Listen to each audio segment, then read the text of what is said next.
It's the question that's on everyone's mind. People want to know when they're considering different careers, how much people in those various careers earn. But it's also a topic that people who are actually working in these roles don't want to talk about. It's private, personal. People don't just walk around telling you exactly what their salary is or their total compensation is. But the main reason you get a job is for the income, right? People don't go to work every day because it's the number one most enjoyable thing that they could think of doing, even if they do like their job. So today we're going to talk about the total compensation that a CFP or certified financial planner typically earns in their career. If you enjoy this video or any of the other finance content on the channel, don't forget to subscribe, and if you really like it, click the like button down below. Both of those things help me out.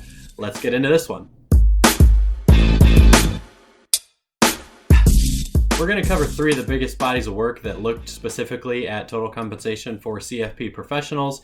The numbers are a little bit different in each one, but there's some reasons for that. We'll start off with a study just published like a few months ago by Payscale.com. The results from the Payscale.com surveys is presented broken down by years of experience by the CFP professionals. That's a good way to display the data because total compensation is going to vary wildly based on the amount of time you've been in the job, right? Most people who are 50 years old earn more money than people who are 20 years old. And so it's important to look at it from that lens. They found that CFP professionals with 5 years or less of relevant job experience were earning right around $60,000 per year in total comp. Then those with 5 to 10 years of experience in their role were just above $80,000. I think it was about $81,000 in total comp. The numbers, of course, start to look better for those individuals who have been working in their jobs for a longer period of time.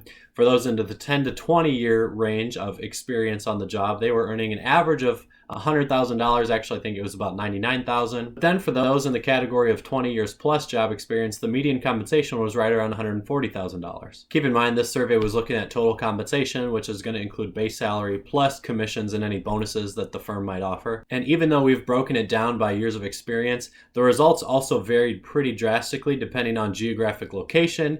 For example, CFPs working in Boston were earning on average 55% more than other CFPs in their years of experience range. CFPs working in Northern Georgia were earning about 30% less on average than the median income or median total compensations for CFPs in the same experience range. For the purposes of this conversation, while I mentioned I do think it's valuable to break out this total compensation package based on years of experience, I don't think it's valuable to look at how much less or how much more you will make working in different parts of the country because the cost of living is different there, right? Your rent is going to be way lower. Your groceries are going to cost less. It's going to cost you less to go out and do things in the city. So we're kind of just assuming that the differences in total comp for CFP charter holders based on geographic location is going to correspond pretty directly with the difference in cost of living in those areas. So that distinction isn't all that important to me. Payscale also noted in this survey that there's been about a 15% average annual increase in total compensation for CFP charter holders across all the results that they received to their survey. So that's a pretty hefty growth rate. They provide two main reasons for this. They say that baby boomers are getting older and retiring all the more often, which is of course certainly true.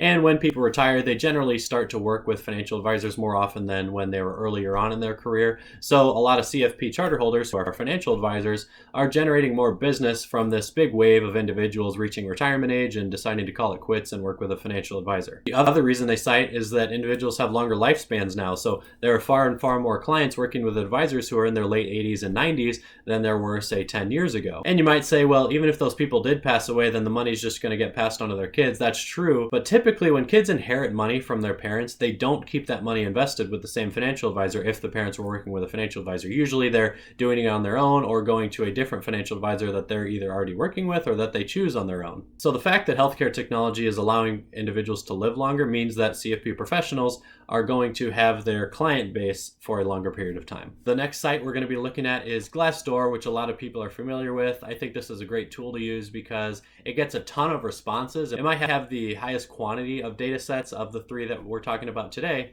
and people are just online providing anonymous responses about how much they earn in their real life jobs as a CFP. But Glassdoor doesn't break down the results, at least not from what I could see, by total years on the job. So they just give an average number across the board, which was $98,000. And I think that makes a lot of sense for people in that 10 to 15 year experience range. By the way, if you ever want to see any reviews about how is life as a CFP professional or any other job for that matter, Glassdoor can be a great resource for that as well because tons and tons of people provide their descriptions of how much they actually like their job. Also on Glassdoor, you can find real-life interview questions that people have been asked when interviewing for jobs as CFP professionals. I think there are almost 500 examples of interview questions that people have been asked on there. So if you're someone considering this career, it can really help you get an idea of what the actual day-to-day job is like and the types of questions that you'll need to prepare for in your interviews. This video can help you out in figuring out how much you're going to make. There are a lot of resources out there available to you. All that information I just cited on Glassdoor is under the job description of Certified Financial Planner. Oddly enough, though, there is another job description on there, which is CFP in capital letters.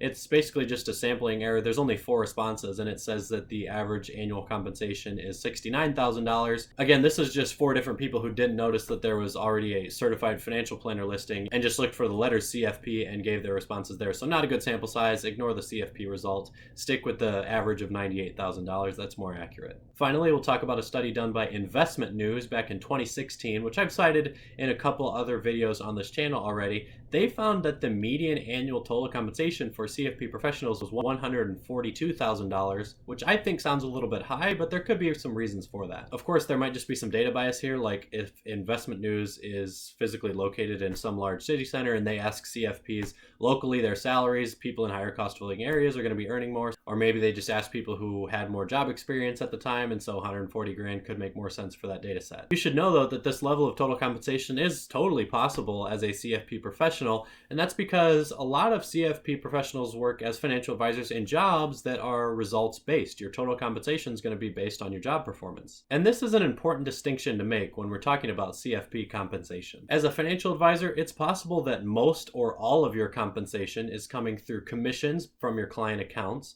and it's also possible that you're working under what I would consider to be more like the newer business model, which is salaried advisors, where you don't even have any commission or bonus compensation and you're 100% salary. Even under a few of the 100% salary compensation models that I've seen for financial advisors, the raises that the firm gives those advisors each year is totally determined by their business production, namely how many new clients they bring into the firm or the total amount of assets that they bring into the firm over the prior year. That's going to determine their raise for the next year. And then certainly if you're a sole practitioner CFP, the amount of money that you earn in your small business is going to be directly related to the amount of clients that are working with you and the amount of money that they invest with you. So you can see how under a commission or just a salary model, your total comp can be very much results-based in this industry as a CFP professional. Since this is a results-based job, the range in compensation is going to be very big. That's why I've cited median salaries in most of the studies we've looked at, not average salaries. If you look at the high and low numbers, though, they're very different. You can be paid as low as like 45 grand or as much as over $1 million a year as a CFP. That's just the nature of a results-oriented business. It can work out really well for some people, but pretty poorly for others. And if you know anything about the industry, you'll know that your performance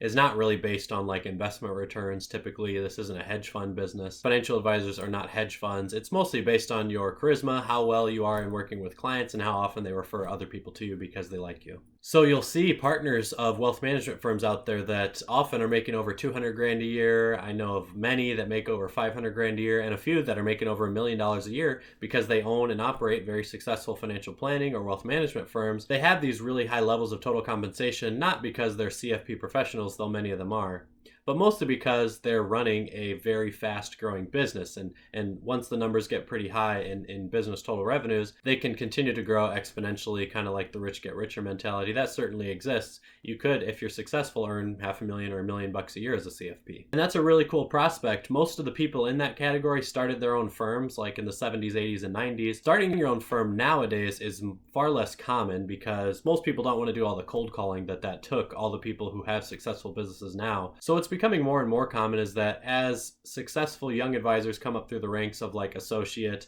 or VP and they become junior partners of the firm, they'll try to put together some plan with the senior partners that as those folks start to retire and get out of the business and potentially sell their ownership of that business, these junior partners can buy them out and then become owners of those businesses where they're earning those really high compensation numbers. Just like the general population is retiring at an all-time high rate because there's so many baby boomers turning 65 now, there are very many financial advisors retiring. So for newer people in the industry, which a lot of CFPs are, this presents a great opportunity to come up through a firm that they were a big part of its growth path, becoming a senior partner or sole partner later on and entering a really high income. If you've gotten to this point in the video, it means you watched the whole thing. I very much appreciate that. The YouTube algorithm loves long watch times in terms of minutes or just percentage of the video watched. If you haven't liked this video already, I'll ask you to do that again and subscribe to the channel. Both of those things help me and the channel out. I really appreciate them. So as always, thanks for watching.